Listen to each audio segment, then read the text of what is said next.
Jadi kalau itu bukan inner child, itu tapi hasil belajar ya, bisa karena apa namanya, belajar dari ada sumber belajarnya di sekitar dia sehingga dia jadi sangat reaktif bila keinginannya nggak tercapai. Itu yang pertama. Yang kedua, dia belum sanggup kecewa sehingga apa-apa harus selalu maunya seperti maunya dia, itu ya. Yang ketiga, dia belajar dari responnya Nurmi ya, karena mungkin ketika dia melakukan hal-hal tersebut ya, kemudian dia bisa berhasil dapat perhatian, kemudian atau berhasil dapat apa yang dia mau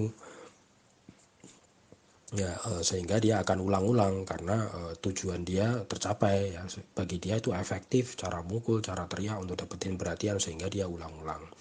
Nah, sehingga terkait apa perilakunya tersebut yang Nurmi nilai itu emosi, maka perlakuin aja sebagai emosi atau strategi. Jadi kita kelola sebagai emosi strategi, karena belum tentu itu emosi, bisa saja itu strategi. Kalau emosi berarti kan kebutuhan nggak terpenuhi atau harapan nggak sesuai kenyataan, berarti dia itu apa namanya, sedang meletupkan emosinya, sedang menyalurkan emosinya. Jadi hanya bereaksi saja atas mungkin kejadian yang sedang dihadapin. Mungkin dia sedang ditolak sama Nurmi, mungkin apa yang terjadi nggak sesuai harapan dia dan lain-lain itu, atau mungkin dia ada kebutuhan yang nggak terpenuhi, misalkan lapar, makanan yang belum siap, atau mungkin ngantuk tapi kok keadaannya berisik nggak memungkinkan dia tidur dan lain-lain. Tuh bisa jadi masalah emosi. Atau mungkin apa, dia sedih, kecewa, berduka, marah, itu berarti emosi itu ya. Ya, jadi dia hanya meletupkan emosinya sesaat, intinya sesaat, jadi kayak meletup sebentar saja. Tapi kalau itu strategi, itu murni keinginan anak untuk menjajah orang lain supaya maunya diturutin, atau charter, cari perhatian supaya orang lain gelisah kemudian ngikutin maunya dia, atau jadi merhatiin dia berlebihan. Itu strategi. Jadi kalau strategi itu dia ada dorongan atau ada usaha untuk memikat orang lain atau menguasai orang lain melalui perilakunya. Jadi Nurmi rasain ini dia hanya bereaksi saja atau sedang nodong aku supaya aku ngikutin maunya dia, atau supaya aku merhatiin dia. Nah, itu bedanya emosi sama strategi. Kalau emosinya aman, maka fasilitasi pasif saja. Kalau strateginya aman, maka cuekin lahir batin.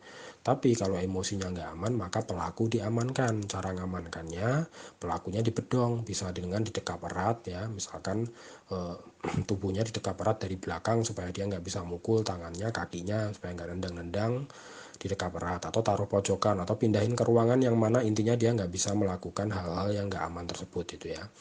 Nah, sambil dekap erat, misalkan kalau pilihannya dekap erat, maka dekap erat. Tapi kita nggak perlu ada upaya menenangkan seperti apa, udah nggak usah begitu, nggak usah begini, nanti dia jadi emosinya malah kesumbat. Jadi dia kalau mau berontak atau masih mau gerak-gerak atau masih mau apa, menyalurkan emosinya boleh, tapi dalam dekapan kita itu.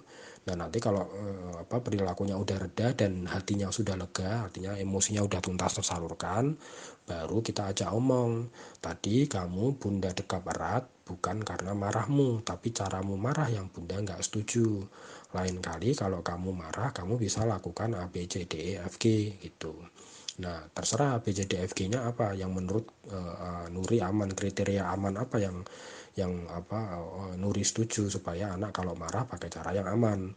Misalkan kita sebutin, kalau kamu marah kamu boleh nangis di pojokan, kalau kamu marah kamu boleh nangis di kamar, kalau kamu marah kamu boleh ambil kertas nggak kepakai ini kamu coret-coret sampai puas, kalau kamu marah kamu boleh nih ambil kertasnya kamu remas-remas sampai kamu puas ya. Itu misalkan kriteria amannya begitu. Tapi kalau strategi nggak aman seperti mukul ya, maka yang diamankan korbannya, pelakunya dicuekin lahir batin. Karena kalau anak berstrategi lalu kita tanggepin dengan amarah, bentakan, nasihat, teguran, atau kita hibur-hibur, anak bisa menilai, oh aku diperhatikan. Kalau aku diperhatikan ya aku ulang-ulang aja. Jadi respon kita dinilai dia sebagai bentuk perhatian, sehingga malah dia ulang-ulang, dia nggak peduli sama kita mau responnya pakai cara apa, yang penting kita ngerespon. Kalau dia berstrategi tujuannya dia itu. Nah, kalau kitanya masih galau, baper, kepikiran, terganggu sama strateginya, maka dia bisa melihat celah untuk menang. Bahkan dia galonya apa, kita galonya di kamar, dia berstrateginya di ruang tamu, dia bisa ngerasain tuh energi kita. kan, apa namanya dia bisa ngerasain celah untuk menang kalau kitanya galau.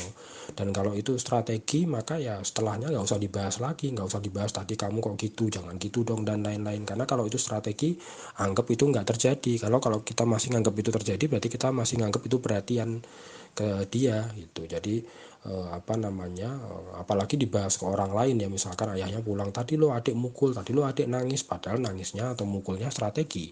Dia bisa menilai, loh tadi perasaan aku dicuekin kok sekarang masih dibahas, berarti masih perhatian dong ya. Akhirnya akan dia ulang-ulang terus ya. Jadi akan seperti itu. Jadi apa, kalau strategi anggap nggak ada. Nanti emosi strategi Nurmi bisa baca di kamus ya, di resume tanya jawab di halaman-halaman akhir itu ada tentang emosi strategi.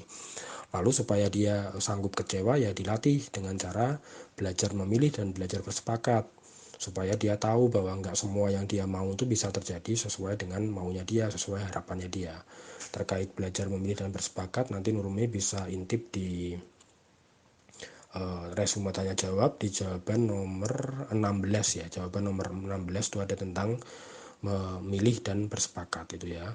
Kemudian yang nomor 2, anak yang kakak itu takut berlebih. Nah ini juga sama, ini emosi atau strategi juga. Kalau emosi berarti beneran takut, kalau strategi berarti dia sebetulnya sedang berusaha untuk menguasai Nurmi, entah supaya dibemperin, entah supaya dilayani, entah supaya nggak disuruh-suruh. Jadi itu cara dia, usaha dia untuk menguasai Nurmi ya. Mungkin dibemperin jadi akhirnya ditemani kemana-mana, mungkin dilayani akhirnya jadi diambilkan ini ambilkan itu supaya dia nggak ngambil sendiri, mungkin supaya nggak disuruh-suruh, supaya aduh karena dia takut ya udah deh nggak usah disuruh aja, nggak usah disuruh lakukan ini lakukan itu. Nah itu berarti strategi. Jadi coba dirasain itu emosi atau strategi. Kalau emosi ya balik lagi fasilitasi pasif dulu, setelah emosinya tuntas baru kita ajak ngobrol, apa yang kamu takutin, oh itu tuh begini kak, kasih info supaya dia bisa mengantisipasi rasa takutnya. Takut soalnya gelap, oh ya berarti kamu cari cara supaya itu lampunya bisa kamu nyalain, kamu mau naik pakai kursi atau minta tolong bunda dan lain-lain. Jadi kita tunjukin cara antisipasinya kalau takut beneran. Tapi kalau itu hanya strategi ya takutnya dicuekin lahir batin, karena kalau masih ditanggepin atau udah nggak usah takut dan lain-lain masih dibahas itu takutnya lain-lain ya, dia bisa merasa kalau pakai cara takut ini dia bisa dapat perhatian atau dapat bumper atau dapat pelayan ya, atau nggak disuruh-suruh ke sana sini. Jadi ya perlakuin itu emosi atau strategi, sehingga kalau dia kepingin ambil susu gitu ya, bun aku mau susu gitu ya, ya udah ambil sendiri sana gitu kan, nggak mau aku takut. Nah biasanya kemudian Nurmin nemeni, nah itu tujuan dia supaya dia menguasai Nurmi, sehingga ketika dia supaya ngelakuin sendiri ya cukup bilang, oh kamu mau susu boleh tapi ambil sendiri gitu ya. Lalu kalau dia nodong Nurmi, oh, ayo ambilin, ayo temani aku, ya perlakuin lagi itu emosi atau strategi. Kalau strategi ya cuekin lahir batin, kita cukup ulang, oh kakak mau susu ya boleh tapi ambil sendiri, cukup ucap seperti itu supaya dia nggak apa gunakan perilaku takutnya. Belum tentu itu rasa takut ya, perilaku takutnya untuk menjajah orang lain atau memanipulasi orang lain dengan jadi nampak tak berdaya supaya apa-apa dibemperi, dilayani itu ya.